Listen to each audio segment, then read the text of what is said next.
Bienvenue sur Top Invest, la chaîne des top d'investissement. Ici, on parle essentiellement d'entreprises de qualité. Avons-nous une opportunité d'investissement sur BlackRock? C'est la question à laquelle on va essayer de répondre en se basant sur les états financiers de la compagnie. Je rappelle que ceci représente uniquement mon point de vue et non un conseil d'investissement. Et comme d'habitude, je me réserve le droit de me tromper. On a déjà eu à parler plusieurs fois de BlackRock sur cette compagnie-ci. Je vous ai toujours dit une chose. Quantitativement, c'est intéressant. Lisez vos rapports financiers si vous avez investi sur cette compagnie-ci. Donc, on va aller rapidement ici en prenant en considération les éléments quantitatifs qu'on a présentement, d'accord. On sait également que c'est une entité qui peut avoir tendance à souffrir dépendamment ici de la variation du marché, etc. Mais ça, c'est temporaire, ça fait partie du day-to-day de la compagnie ici, ok. Donc, quand on regarde ici en termes de bénéfices nets, on s'attend à du 45,87 d'ici 2025. Par rapport aux bénéfices nets, ici, on est à 48,21 $. Donc maintenant, il faut aller vérifier la différence entre les free cash flow et les net income ici. D'où est-ce qu'elle provient? Quand on regarde TBLK, est-ce qu'elle a tendance ici à avoir des free cash flow plus élevés que les net income? On va juste regarder ça ici rapidement. Donc, on check ça. On prend les net income. On les met sur le même graphique ici. Free cash flow ici. Donc, pour tous ceux qui tombent ici sur les vidéos de Top Invest pour la première fois, sachez que ce n'est pas comme ça qu'on analyse les entreprises. D'habitude, on regarde les marges, les revenus, etc. Mais quand on l'a fait une fois ici, on peut faire prendre ce raccourci ici pour gagner du temps. OK? Donc, ici, on constate que les net income ont tendance à être plus élevés que les free cash flow ici, sauf au niveau de Fastcraft. C'est pas plus grave que ça. D'accord. Donc, ce que moi je vais faire ici, ce que je vais me limiter au net income ici, ça ne va pas changer grand-chose. Si on a plus que ça, tant mieux. Nous avons une entité ici qui peut vous reverser à peu près. Est-ce qu'elle est déjà assez prévisible? Quand on va regarder ici le scorecard des analystes, ils ont tendance à avoir raison avec plus ou moins une marge de 20%. Donc, en date d'aujourd'hui, nous avons une entité. Si elle vous reverse la totalité des bénéfices nets ici en dividende, vous aurez un rendement de 5,24%. D'accord? Le dividende en lui-même, il est à 2,97. Il est assez safe. Évidemment, certains vont dire que le dividende n'est pas assez élevé, etc. Vous pouvez constater que ce dividende-là augmente année après année depuis plusieurs années. D'accord? Et également, les bénéfices nets augmentent de plus en plus. Donc, vous voyez que la courbe des bénéfices nets ici est exponentielle. Alors, ça couvre les dividendes, donc tant mieux. OK? Donc, quand on regarde ici également les prévisions de 2025, vu que le business est assez prévisible, si cette compagnie-ci vous verse la totalité des bénéfices nets, d'accord, de 2025 ici en dividende, par rapport au prix actuel, 673, disons 660, je vais mettre 673, ça ne dérange pas, vous aurez un rendement sur cours de 6,81%. D'accord? Maintenant, la question est de savoir, est-ce qu'au-delà de 2025, il pourra avoir une certaine croissance? Il y a de fortes chances que oui. Donc aujourd'hui, d'accord, ça pourrait être intéressant de regarder du BlackRock. C'est peut-être pas une opportunité extraordinaire, mais c'est une entreprise suffisamment solide ici pour vous permettre ici de récupérer votre somme de départ à long terme. OK? Donc, également, on n'est pas à l'abri d'un bénéfice net croissant futur ici. D'accord? Vous pouvez voir ici que les bénéfices nets en termes de volume ont tendance à augmenter année après année. Il y a certaines années où il y a certaines aberrations ici, notamment par rapport à la variation des marchés ici. Mais voilà. Mais n'oubliez pas que ça reste également une entité assez cyclique. Quand je dis cyclique ici, sachez qu'en période ici en période ici de perte de confiance des investisseurs, on aura tendance à avoir des revenus moins élevés ici.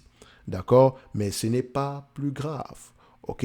Il me semble que ce business-ci reste néanmoins très, très, très, très solide. OK?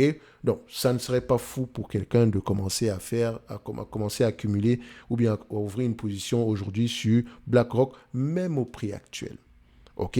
Ce n'est peut-être pas une opportunité extraordinaire, mais BlackRock ici est devenu un peu comme un too big. C'est un peu comme un. Je ne dis pas que ça va représenter un risque systémique, mais oui, on n'est pas loin de là.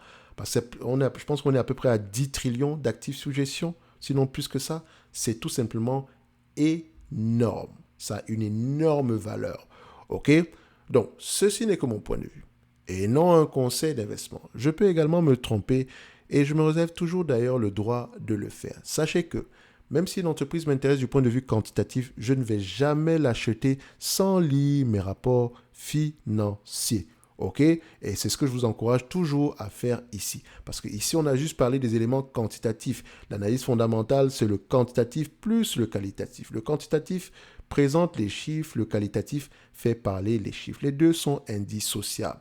En lien dans la description de cette vidéo aussi, vous avez la Top Newsletter gratuite ainsi que le service Top Premium. Et n'oubliez pas, un like, un abonnement, ça fait toujours plaisir. Et pour tous ceux qui s'abonnent également ici, n'oubliez pas d'activer la cloche, c'est toujours important. OK? On va se donner rendez-vous sur la prochaine vidéo. Pour moi, il me semble que BlackRock reste assez intéressant au prix actuel. Mais ça ne veut pas dire, parce qu'il y a toujours des petits malins, ça ne veut pas dire que le prix ne va pas continuer, le prix ne va pas baisser, ou bien ne va pas continuer à baisser. OK? Je n'en sais rien du tout. Mon problème est de savoir, est-ce que cette entité-ci m'intéresse en date d'aujourd'hui? Première question. Deuxièmement, est-ce qu'elle aura tendance à avoir des bénéfices nets stables et croissants dans le futur? Est-ce que, d'accord, elle a un business qui me semble assez solide? Est-ce que le management a une bonne politique d'allocation du capital? Maintenant, le prix de l'action ne me dérange pas.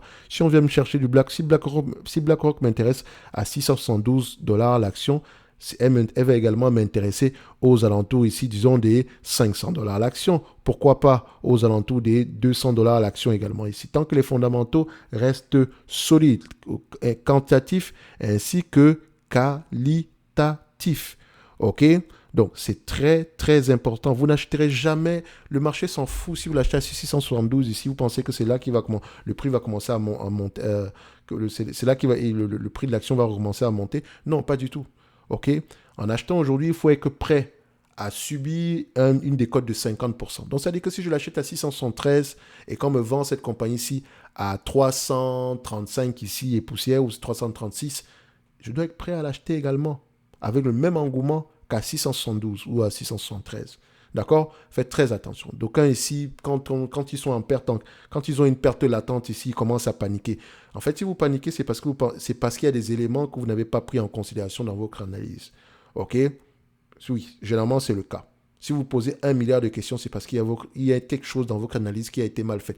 Soit vous êtes limité uniquement aux éléments quantitatifs, et c'est généralement le risque quand vous le faites ici. Vous avez dit, oui, mais les fondamentaux sont bons. Pourquoi est-ce que ça continue à diminuer? Peut-être parce que l'entreprise gagnait beaucoup d'argent par rapport à une situation bien déterminée ici et que le prix disons, de la commodité a commencé à baisser. Je parle par exemple, il y a plein d'entreprises dans ce sens-là. OK? So, il faut faire très attention. OK? C'est bien les éléments quantitatifs et vous savez que je parle beaucoup d'éléments quantitatifs ici, mais ça me permet à peu près déjà de déterminer les entreprises intéressantes à suivre. Et également, vous permettre d'éviter certains pièges. OK? Il y a des entreprises ici qui rapportent beaucoup d'argent aujourd'hui, mais qui ne valent pas la peine, qui sont des value traps. Il y a des entreprises également ici qui rapportent beaucoup d'argent, mais dont le prix de l'action est extrêmement élevé. Il y a des entreprises également qui rapportent beaucoup d'argent, mais qui ont un prix d'action ici très déprécié depuis plusieurs années, mais qui ont un management qui continue à prendre les bonnes décisions. Tôt ou tard, le marché finira par reconnaître la valeur de ces entités-là. Et comme je l'ai toujours cité ici, on a des entités comme OMC. J'avais cité dernièrement qui va dans le même sens avec le Publicis, etc. OK? Ce sont des entités qui paraissent toujours sous-évaluées. Et puis d'ailleurs, je ferai une vidéo après celle-ci sur OMC. D'accord? Je ne pense pas qu'on a déjà eu à l'évaluer ici, mais on va en faire une. OK? Donc, de toutes les façons, on va se donner rendez-vous sur la prochaine vidéo. D'accord? N'hésitez pas à liker, vous abonner et on se dit à bientôt. Merci.